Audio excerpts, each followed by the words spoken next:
Today we're in Philadelphia, the city of brotherly love.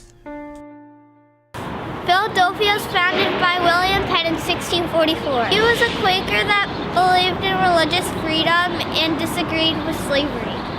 Philadelphia was a Quaker city. They are still believers in equality. You could speak, Jada, even though you weren't an elder. Ben Franklin is Philadelphia's favorite son. He was a printer for 30 years, from the age of 12 to the age of 42. This is nothing, that's all he did. He started off working for an older brother. Franklin and his older brother did not get along. He ran away from home. Ends up down here in Philadelphia, and kind of the rest is history. This is the egg. Get it onto the form itself, and then roll it under.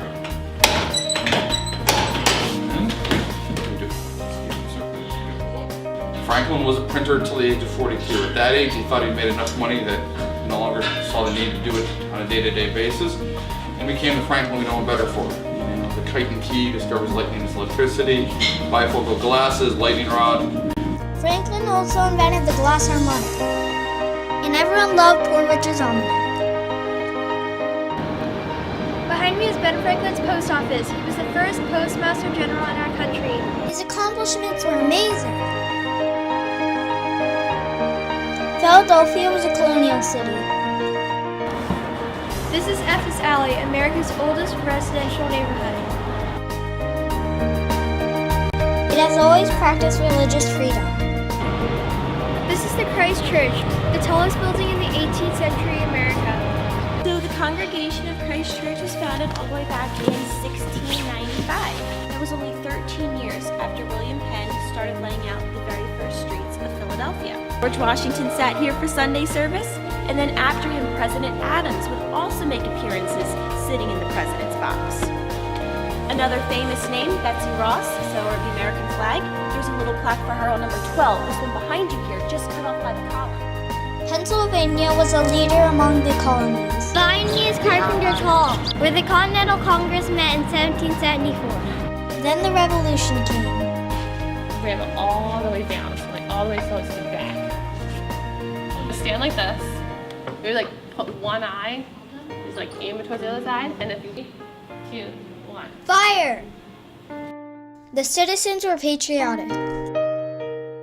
I was asked to make my first flag by General Washington almost 2 years ago now. He came to my shop with Robert Morris and my late husband's Uncle George, and they showed me a drawing of what they wanted the flag to look like, so I did not design it for them. Today we're at Valley Forge, where the Continental Army spent the winter of 77 and 78. The soldiers built cabins to stay warm. Disease was common and many soldiers got sick in the crowded conditions. More than 2,000 soldiers died in the winter. Behind me is Washington's headquarters where he stayed during the winter at Valley Forge. It was the Army's central command. Front room used by Washington's secretaries and the rank of lieutenant colonel. One of them, Mr. Hamilton. Aaron Burr was here too, but we don't talk about it. This is the bedroom where George and Martha Washington slept. Behind me is the statue of General von Steuben, who trained the American Army at Valley Forge. He also wrote the first manual for the U.S. Army. The Revolution also brought suffering. This is the tomb of the unknown soldier from the American Revolution. Thousands of unknown soldiers are buried here. Independence Hall was where a new government was created. Now this war begins in April of 1775. We don't declare independence until July of 1776. Thomas Jefferson, who will spend 17 days crafting the Declaration of Independence. George Washington presided at the Constitutional Convention. George Washington sat in that chair. But independence is not enough. We must need order. Madison proposed the 3 branches of government. So a plan was put together by Virginia called the Virginia Plan that will give us a 3-branch government. Hamilton pushed for a strong president. Alexander Hamilton of New York wanted a president for life, and that's a little too extreme. They were also considering should be 1 or 3 presidents. And how do we elect a president? By the people, by Congress, or by what are known as electors? Big states and small states compromised with the 2-house legislature. Called the Connecticut because under the Confederation, it's one state, one vote. Eventually, the Constitution was signed and ratified. Philadelphia was the first capital of the United States.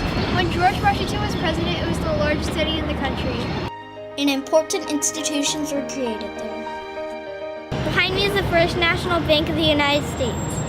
It was founded by Alexander Hamilton. This is the Liberty Bell, a symbol of the freedoms that make America special. Philadelphia is a reminder of the humanity and vision of our founding fathers.